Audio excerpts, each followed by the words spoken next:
बारूद फिर सुलग उठा है और इस बार आज सीधे अबू धाबी तक पहुंच चुकी है।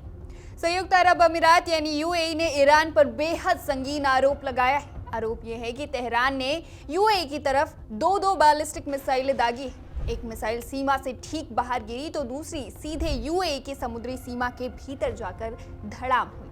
महीनों की खामोशी के बाद उड़े इस मिसाइल अलर्ट ने पूरे गल्फ रीजन के होश उड़ा दिए। अबू धाबी ने साफ शब्दों में आखिरी अल्टीमेटम दे दिया है, हमारी संप्रभुता पर हमला हुआ तो जवाब ऐसा मिलेगा कि नक्शा याद रहेगा। सवाल सीधा है, क्या ईरान और खाड़ी देशों के बीच अब आर पार की जंग शुरू हो चुकी है?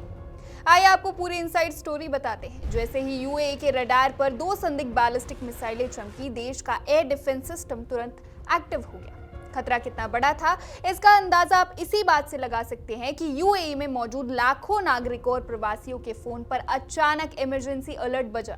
हुक्म साफ था, फौरन नजदीकी सुरक्षित इमारतों में शरण लीजिए। हालांकि मिसाइलें अपने निशाने तक नहीं पहुंच सकी और कुछ देर बाद अलर्ट हटा दिया गया। लेकिन अबू धाबी का रुख इस बार पहले से कई गुना ज्यादा आक्रामक है। यूएई रक्षा मंत्रालय ने दो टूक कह दिया है कि देश की सुरक्षा और राष्ट्रीय हितों से खिलवाड़ करने वाली किसी भी ताकत को बख्शा नहीं जाएगा।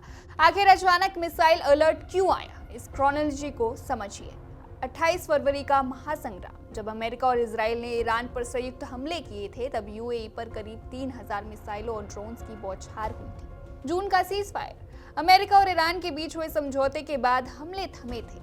मई से जुलाई का तनाव, मई में बड़ा अलर्ट आया, जून में फॉल्स अलार्म बजा और जुलाई में खतरे की घंटी बजी। और अब वो कूटनीतिक समझौता पूरी तरह टूट चुका है। सिर्फ हवा में ही नहीं, समंदर में भी घेराबंदी जारी है। हाल के हफ्तों में यूएई की सबसे बड़ी तेल कंपनी एडनॉक से जुड़े टैंकरों को बार बार निशाना बनाया गया है। यानी रणनीति साफ है, यूएई के आर्थिक और सामरिक ढांचे पर चोट पहुंचा।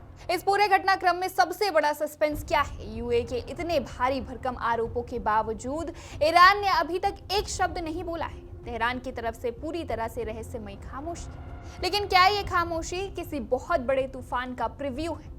यूएई का एयर डिफेंस इस वक्त रेड अलर्ट पर है और उसकी उंगली ट्रिगर पर है। क्या ये दो मिसाइलें सिर्फ एक चेतावनी थी या फिर खाड़ी देश एक ऐसे ऑल आउट वॉर के मुहाने पर खड़े हैं जहां से वापसी का कोई रास्ता नहीं है? अबू धाबी ने अपना रुख साफ कर दिया है। अब देखना यह है कि तेहरान इस ललकार का क्या जवाब देता है। आप क्या मानते हैं, क्या मिडिल ईस्ट में एक नया और विनाशकारी युद्ध शुरू होने वाला है? अपनी राय नीचे कमेंट बॉक्स में हमें जरूर बताएं। फिलहाल बस इतना ही। देश और दुनिया की तमाम बड़ी खबरों के लिए देखते रहिए वन इंडिया हिंदी।